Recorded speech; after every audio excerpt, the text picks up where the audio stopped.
Millie gave Hayne a worried look, then followed and knocked on John's door. "John, would you like some supper? I've got a can of soup and some bread and cheese for a sandwich." "No, thank you," John called through the door. Millie thought she heard him crying. Was he crying? She walked back into the living room toward Hayne, who gave her a shrug, helpless, bewildered. He looked at her for some reassuring word. Millie shrugged back and walked past him into the kitchen. Hayne followed her and stood in the doorway. "I guess I'm not the right sort of person for him," he said. "I'm not a friendly man by nature. That's what he needs." Hayne took off his glasses and cleaned them on the hem of his shirt. "You're a stack of apologies," said Millie, kissing him on the cheek. "Here, squash this can." She bent over and put a rinsed and labelless can near his shoe. Hayne lifted his foot and came down on it with a bang. The next morning was Friday, and John Spee wanted to go into the city again. Millie drove him to catch the 10:02. "Have a nice time," she said to him on the platform. "I'll pick you up tonight." As the train pulled up, steamy and deafening, she reminded him again about the half-price tickets for Broadway shows. Back at the house, Millie got out the Hoover and began vacuuming. Hayne, who had no classes on Friday, sat in the living room doing a crossword puzzle. Millie vacuumed around his feet. "Lift up," she said. In John Spee's close and cluttered room, she vacuumed the sills, even vacuumed the ceiling and the air, before she had to stop. All around the floor, there were matchbooks from Greek coffee shops and odd flyers handed out on the street. "Live Eddie, Crazy Girls, 20% off dinner specials, now until Easter." Underwear had been tossed on the floor, and there were socks balled in one corner of the desk. Millie flicked off the Hoover and began to tidy the desktop. This was at one time to have been her business headquarters. And now look at it. She picked up the socks and noticed the spiral notebook underneath. It looked a little like a notebook she had been using for her correspondence course, the same shade of blue, and she opened it to see. On the first page was written, "Crazy people I've met in America." Underneath there was a list. 1. Asian man in business suit waiting on subway platform screaming. 2. Woman in park walking dog screaming. Tells dog to walk like a lady. 3. In coffee shop, woman with food spilling out of her mouth. Yells at fork. Millie closed the notebook quickly. She was afraid to read on, afraid of what number 4 might be or number 5. She put the notebook out of her mind and moved away from the desk, unplugged the Hoover, wound up the cord, then collected the odd inside-out clumps of clothes from under the cot and thought again of her garbage business. How she had hoped to run it out of this very room, how it seemed now to have crawled back in here, her poor little business, looking a lot like laundry. What she had wanted was garbage, and instead she got laundry. "Ha!" She laughed out loud. "What?" called Hayne. He was doing the crossword in the living room. "Not you," said Millie. "I'm just going to put some things in the wash for John." She went downstairs to the laundry room with its hampers of recyclable rags, its boxes of biodegradable detergent, its cartons of bottles with the labels soaked off them, the bags of aluminum foil and tins. This was an office.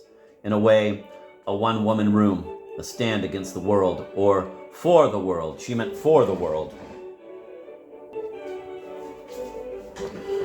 Millie flicked on the radio she kept propped on the dryer. She waited through 2 commercials, and then the news came on. The garbage barge was headed back from Louisiana.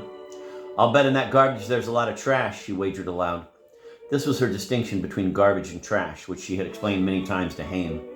Garbage was moist and rotting and had to be plowed under. Trash was primer and papery and could be reused.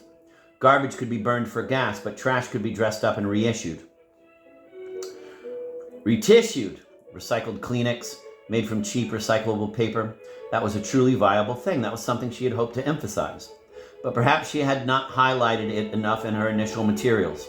Perhaps people thought she was talking about garbage when she was talking about trash, or vice versa. Perhaps no one had understood. Certainly she had neglected to stress her best idea, the one about subliminal advertising on soap operas, having characters talk about their diseases and affairs at the same time that they peeled labels off cans and bundled newspapers. She was sure you could get programs to do this. She turned the washer dial to gentle and pushed it in. Warm water rushed into the machine like a falls, like a honeymoon, recycled, the same one over and over. When Millie picked John up at the station, he told her about the buildings again. "You probably didn't get a chance to see a play then," said Millie, but he didn't seem to hear her. "Going in tomorrow to look some more," he said. He flicked his lighter until it lit. He smoked nervously. "Great calls there, too." "Well, wonderful," said Millie. But when she looked at him, there was a grayness in his face. His life seemed to be untacking itself, lying loose about him like a blouse. A life could do that. Millie thought of people in the neighborhood she might introduce him to. There was a boy of about 22 who lived down the street. He worked at a lawn and seed company and seemed like the friendly sort. "There's someone on the street I should introduce you to," she said. "He's a boy about your age. I think you'd like him." "Really don't want to meet anyone," he said. He pronounced it might. "Really don't want to might anyone. Unless I off to." "Oh no," said Millie, "you don't off to." Sometimes she slipped accidentally into his accident. Excuse me. "Oh no," said Millie, "you don't off to." Sometimes she slipped accidentally into his accent. She hoped it made him feel more at home. In the morning, she drove him again to the station for the 10:02 train. "I'm getting fond of this little jaunt every day," she said. She smiled and meant it. She threw her arms around the boy, and this time he kissed her back. At midnight that same day, Ariel phoned from Europe. She was traveling through the continent. English universities had long spring vacations, a month, and she had headed off to France and to Italy, from where she was calling. "Venice!" exclaimed Millie. "How wonderful!" "That's just great, honey," said Hayne on the bedroom extension. He didn't like to travel much, but he didn't mind it in other people. "Of course," said Ariel. "There's an illusion here that you are separate from the garbage, that the water and food are different from the canal sewage. It's a crucial illusion to maintain, a psychological passport."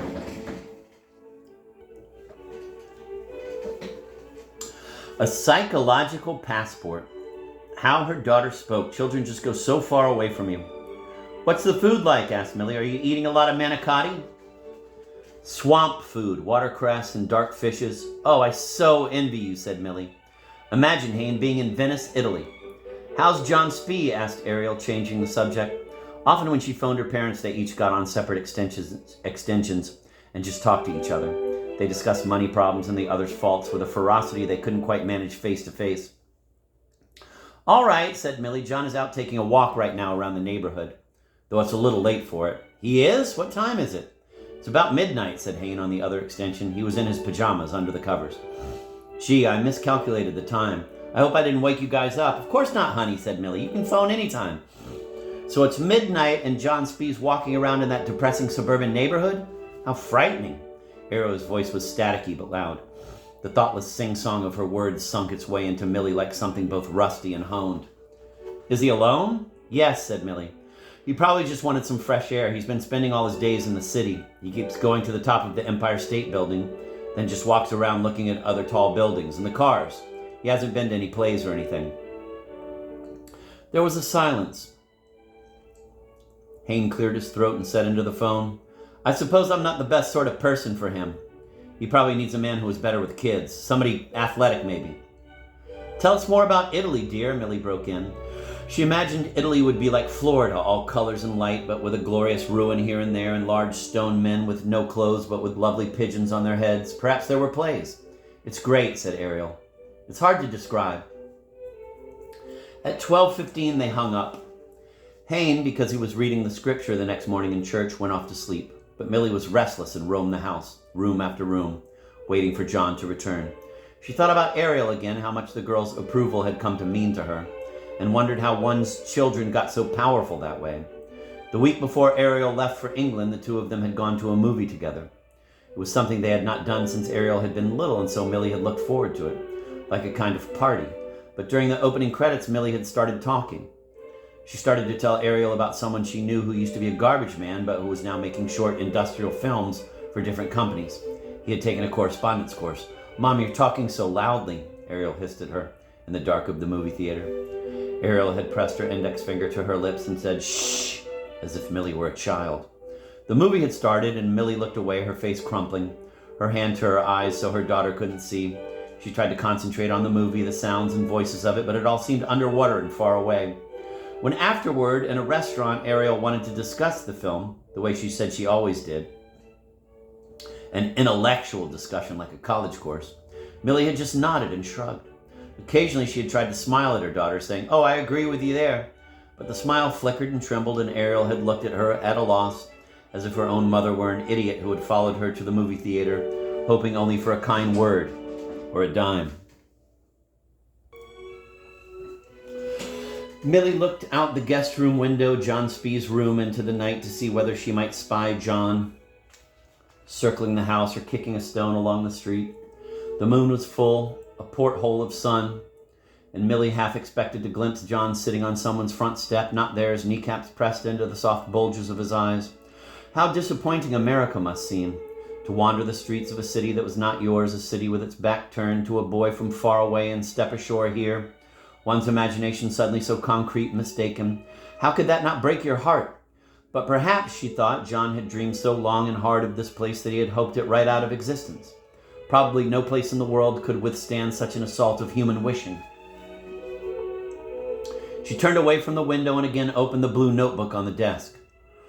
More crazy people I've seen in the States than anywhere. 11, woman with white worms on her legs, flicking off worms. 12, girl on library steps, the step is her home. Comb and mirror and toothbrush with something mashed in it laid out on step like a dresser top. No teeth, screaming. 13, stumbling man. Arms folded across his chest, bumps into me hard. Bumps with hate in his eyes. I think, this bloke hates me. Why does he hate me? It smells. I run a little until I am away. The front door creaked open and shut with a thud. Millie closed the notebook and went out into the living room in just her nightgown. She wanted to say goodnight and make certain John locked the door. He seemed surprised to see her. Thought I'd just hit a high, he said. This was something he'd probably heard Ariel say once. It was something she liked to say. Ariel phoned while you were out, said Millie. She folded her arms across her breasts to hide them, in case they showed through her thin gown. That's so. John's face seemed to brighten and fall at the same time.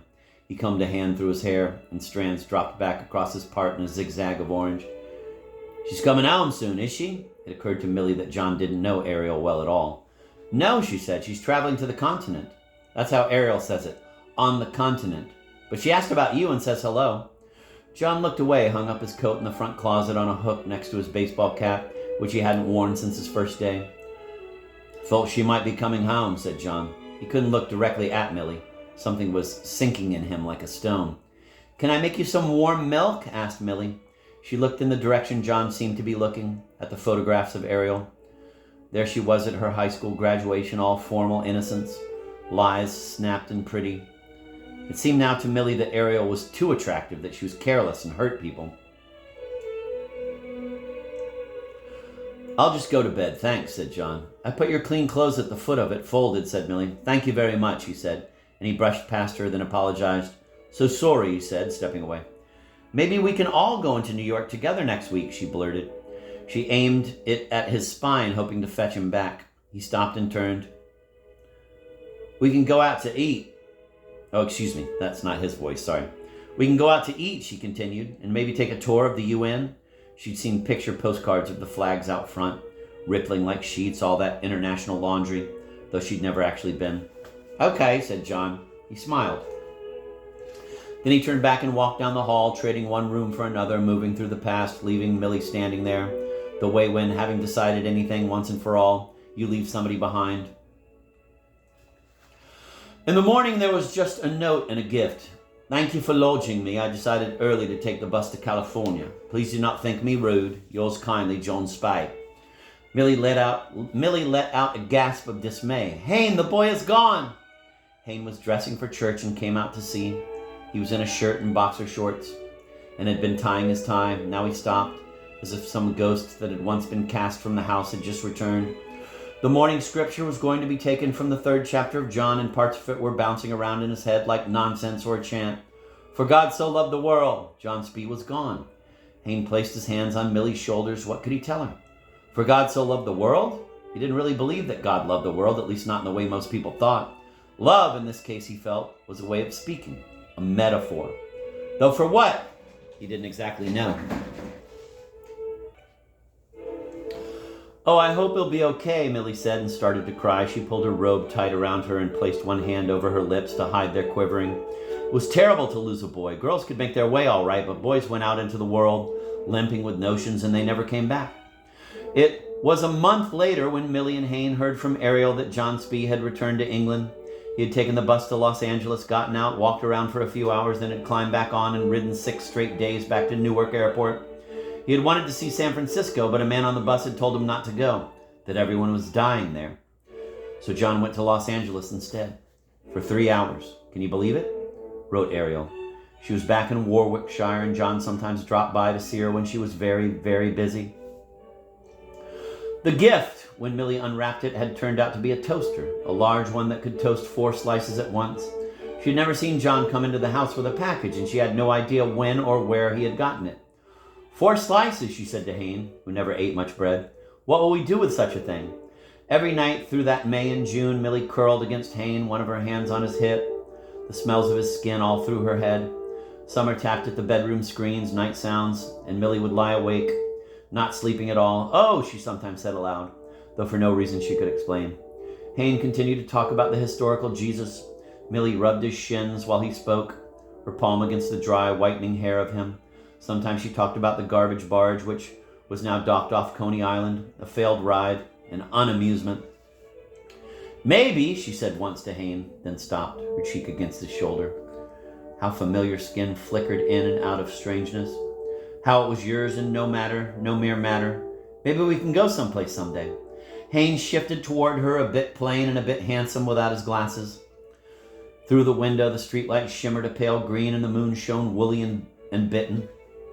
Hayne looked at his wife. She had the round, drying face of someone who once and briefly, a long ago fall, a weekend perhaps, had been very pretty without ever even knowing it.